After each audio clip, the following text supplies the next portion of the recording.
जय शिव ओंकारा।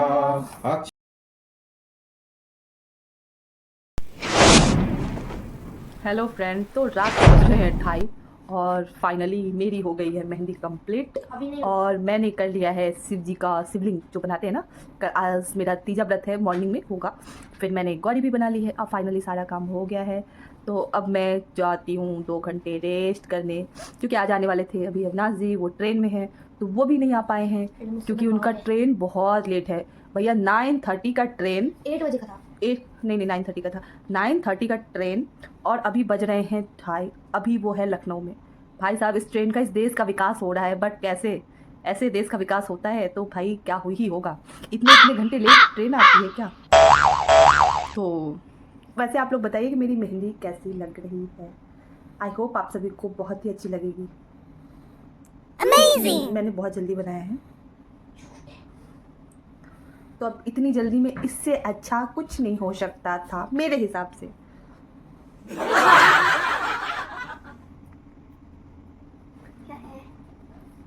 और आरना, मेहंदी लगा कैसा लग रहा है? मेहंदी लगा कर तो अच्छा लगा। फर्स्ट टाइम मेहंदी लगा कैसा लग रहा है? वाओ, दैट्स लगा के अच्छा लग रहा है, लेकिन मेहंदी अच्छी लग रही है कि नहीं ये नहीं पता। गाइड से पूछो कैसा लग रहा है, आप ही बता दीजिए। वाओ, वेरी नाइस, सच में सो ब्यूटीफुल। गोबर लग रहा है। नहीं, रियली बहुत प्यारा बनाया तुमने। नॉट बैड बेटा, फर्स्ट टाइम बहुत अच्छा है। लोग कर नहीं पाते, लेकिन दोनों पैर में एक ही जैसा बनाना पड़ेगा। Good job. तो अब हो चुकी है सुबह और ये देखिए आ गए अविनाश जी और इन्होंने पूरा अच्छा सा झांकी सजाया है, बहुत ही अच्छा। तो अब हम लोग कर रहे हैं पूजा की प्रिपरेशन। दिख रहा होगा आप लोगों को यहाँ पे। चलिए हम लोग करते हैं सारी तैयारियाँ, उसके बाद करेंगे पूजा स्टार्ट। तो आप लोग बने रहिए, पूरा वीडियो देखिए तभी आपको समझ में आएगा। हाँ, और आप लोग बताइएगा कि आप लोग कैसे पूजा करते हैं, जैसे मैं करती हूँ ऐसे या इससे अलग। तो इसके लिए पूरा वीडियो आपको देखना पड़ेगा, तो बने रहिए। वीडियो अच्छी लगती है तो शेयर करें, सब्सक्राइब करें, लाइक कमेंट्स करना बिल्कुल ना भूलें। तो देखिए आगे कैसे कैसे करती हूँ मैं।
लगा दे पहले तो दही ले लो।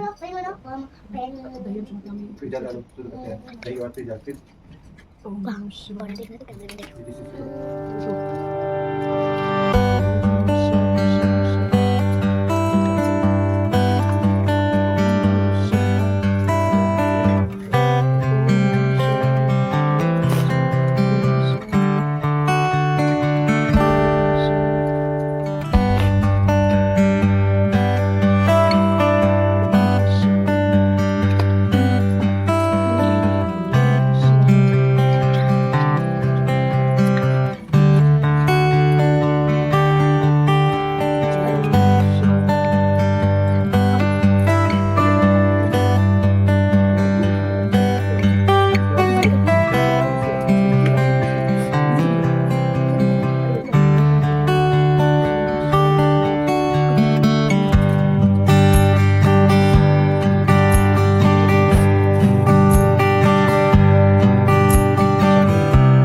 तो क्या चला है? गणपति हो गया, फूल हो गया। अब तो पापा को देखो।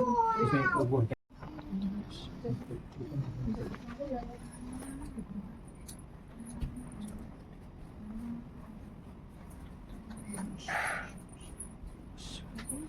अब ये करना पड़ेगा।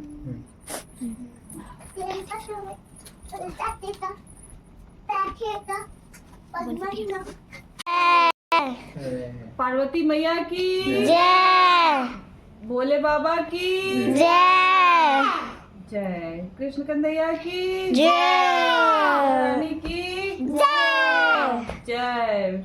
जय भोले बाबा। ओम नमः शिवाय।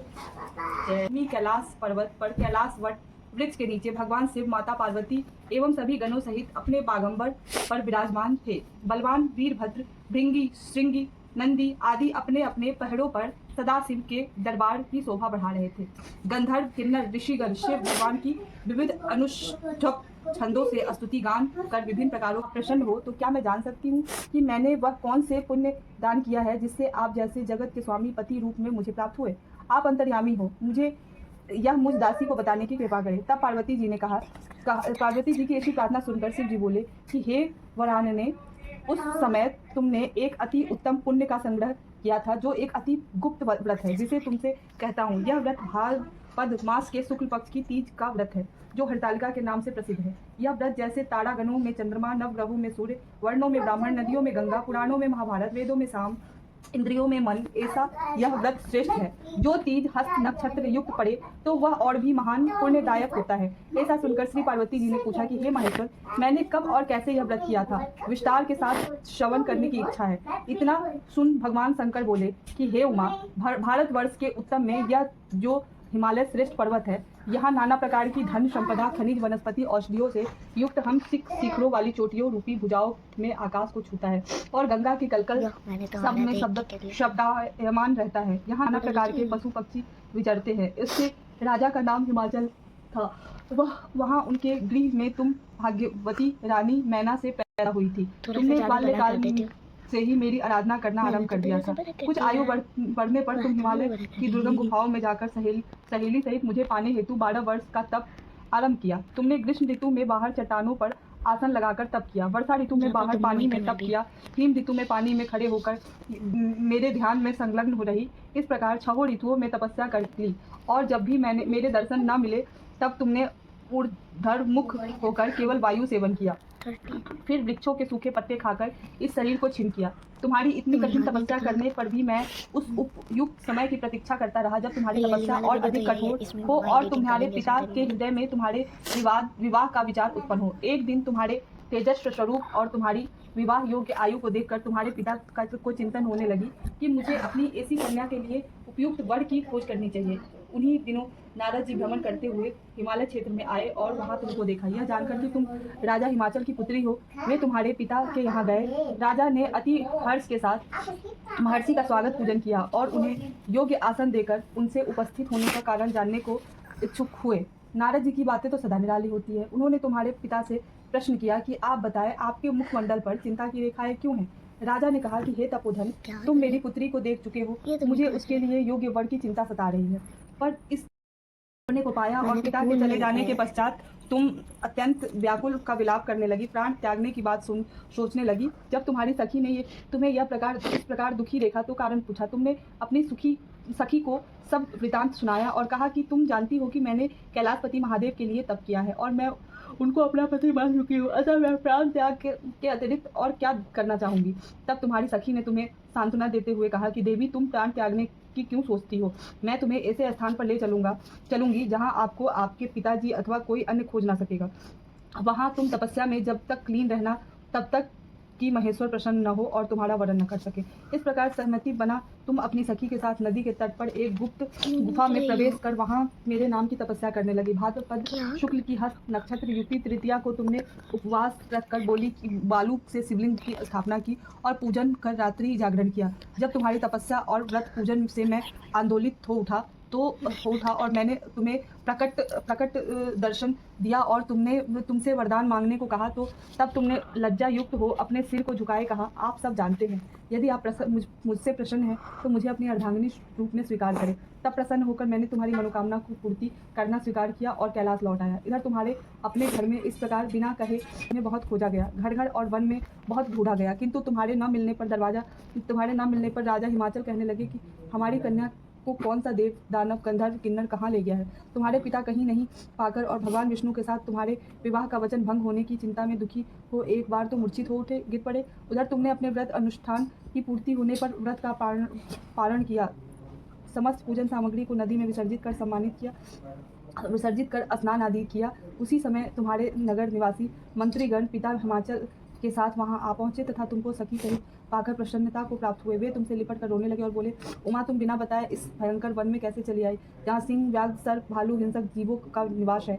यहाँ तुम कैसे अब तक रह सकी? चलो अब घर चलो, देखो तुम्हारी माता आदि सभी तुम्हारे इस प्रकार चले आने से दुखी है। यह सुन तुमने कहा, पिताजी, आपने तो मेरा विवाह विष्णु जी के साथ करना स्वीकार किया है, इससे मैं इसी वन में रहकर अपने प्राण विसर्जन करूंगी। मैं सदा शिव शंकर को अपना पति मान चुकी हूँ और उन्होंने भी मुझे वरण करना स्वीकार कर लिया है, अतः हे तात, मुझे घर चलने को मत कहो। ऐसा सुनकर महाराज हिमाचल दुखी हुए और बोले, हे पुत्री, तुम शोक मत करो, मैं तुम्हारा विवाह भगवान विष्णु के साथ कदापि नहीं करूँगा और तुम्हारा अभिष्ट वर जो तुम्हें प्राप्त है उन्हीं सदाशिव के साथ ही तुम्हारा विवाह करूँगा।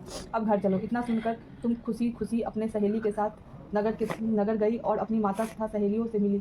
सभी ओर आनंद और प्रसन्नता छा गई। एक शुभ मुहूर्त में वेद विधि के साथ तुम्हारे पिता हिमाचल का और माता महारानी मैना ने हमारे साथ तुम्हारा विवाह कर दिया। हे पार्वती, उसी व्रत के प्रभाव से तुमने ऐसे सौभाग्य को प्राप्त किया है। यह व्रतराज मैंने अब तक किसी को नहीं बतलाया। हे सौभाग्यशालिनी सहेली ने जो तुम्हारा हरण कर हिमाचल की गुफा में रखकर तीज के दिन जो मेरा व्रत कराया, उसी से उसका नाम हरितालिका तीज व्रत पड़ा और सब व्रतों का व्रत राज हुआ। भोलेनाथ शिव शंकर ने यह सब प्राचीन कथा सुनाकर माता पार्वती अति प्रसन्न हुई और बोली कि प्रभु, आपने मेरे साथ अपने मिलने की कथा सुनाकर मुझे प्रसन्न किया, पर इस व्रत के करने का जो विधान है वे इससे प्राप्त होने वाले फल मुझे नहीं बताया। कृपया करके मुझे इसके करने की विधि वह पृथक पृथक फल भी सुनाइए। इतना सुनकर भगवान सदाशिव ने कहा कि प्रिय, मैं इस व्रत राज का विधान तुम्हें तथा फल तुम्हें सुनाता हूँ। यह व्रत सौभाग्यवती नारियों व सुंदर गुणवान पति चाहने वाली कन्या को करना चाहिए। भाद्रपद के शुक्ल पक्ष की द्वितीया की शाम को आरंभ करते हुए इस तीज के व्रत को धारण करें। व्रत निराहार अर्थात बिना आहार और निर्जला करना चाहिए। भगवान शिव पार्वती की सुवर्ण या मिट्टी की प्रतिमाओं को एक सुंदर वेदी पर स्थापना करें। केले, पुष्प आदि के खंभे स्थापित करें। रेशमी वस्त्र में चंदोवा ताने, फिर स्तुति गान, वाद, भेरी, शंख, मृदंग, झांझ आदि से रात्रि जागरण करना चाहिए। प्रातः भगवान शिव के पूजन के बाद फल, फूल, पकवान, लड्डू, मेवा, तरह तरह के भोग की सामग्री समर्पण करें। फिर ब्राह्मण को द्रव्य, अन्न, वस्त्र, पात्र आदि का दान श्रद्धा युक्त देना चाहिए। भगवान शिव को हर वस्तु पंचाक्षरी मंत्रों से नमः शिवाय कहकर अर्पण करना चाहिए। प्रार्थना के समय अपनी इच्छा जो हो भगवान के सामने प्रेषित करना चाहिए और प्रणाम करके फिर पार्वती जी से प्रार्थना इस प्रकार करें। जय बोले बाबा।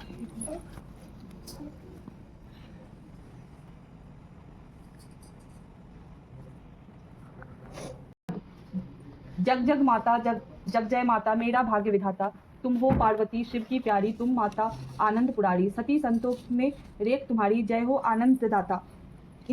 छठ वर मैं तुम्हें पाऊं, भूल चूक का दुख न उठाओ, भाव भक्ति से तुमको पाऊं, कर दो पूर्ण बाता, जग जग माता, जय जग माता। प्रार्थना के बाद पुष्प को दोनों हाथ में लेकर पुष्पांजलि समर्पित करें। जय गौरी में जय।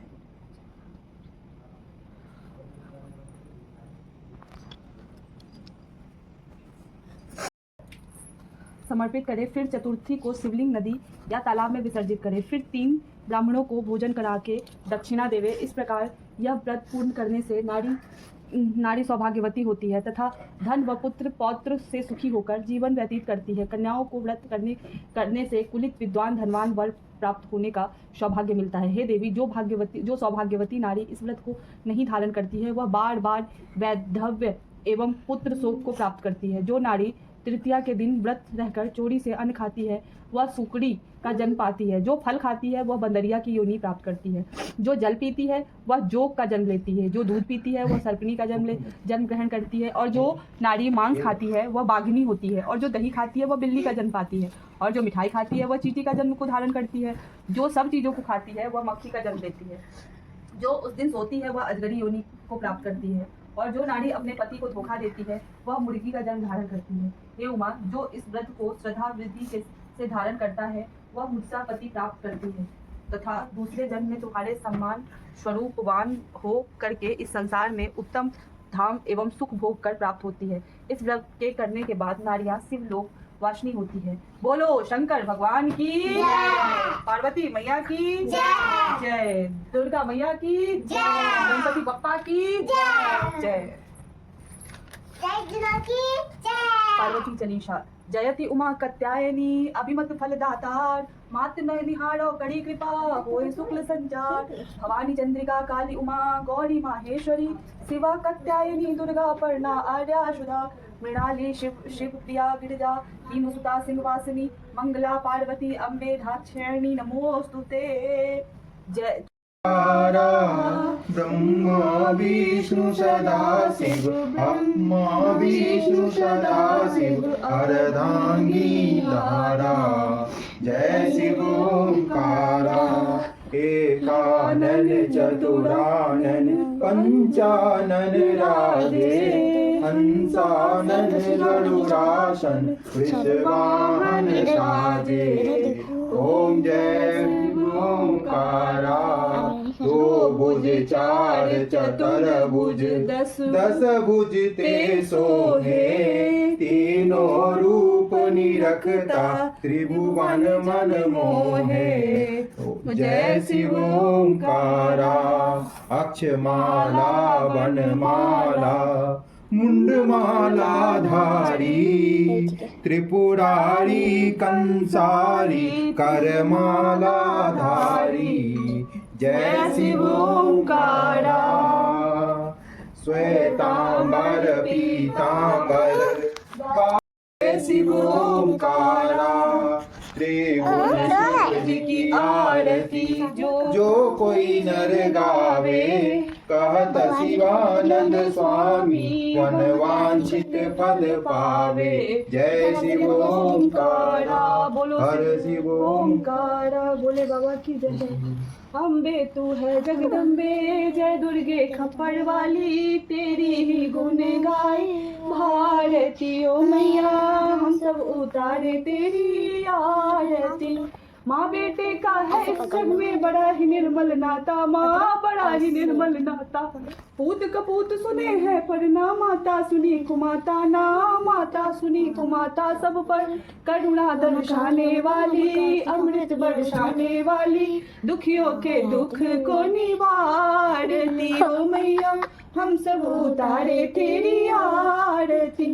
नहीं मांगते धन और दौलत ना चांदी ना सोना माँ ना चांदी ना सोना हम तो मांगते माँ तेरे मन का एक छोटा सा कोना माँ एक छोटा सा कोना। सबकी बिगड़ी बनाने वाली लाजे बचाने वाली सतियों के सत्य को सवार। अम्बे मैया की मैया की बाबा की कृष्ण कन्हैया की कार्तिक भगवान की की पूरी फैमिली की thank you so much.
So bye bye. Bye bye.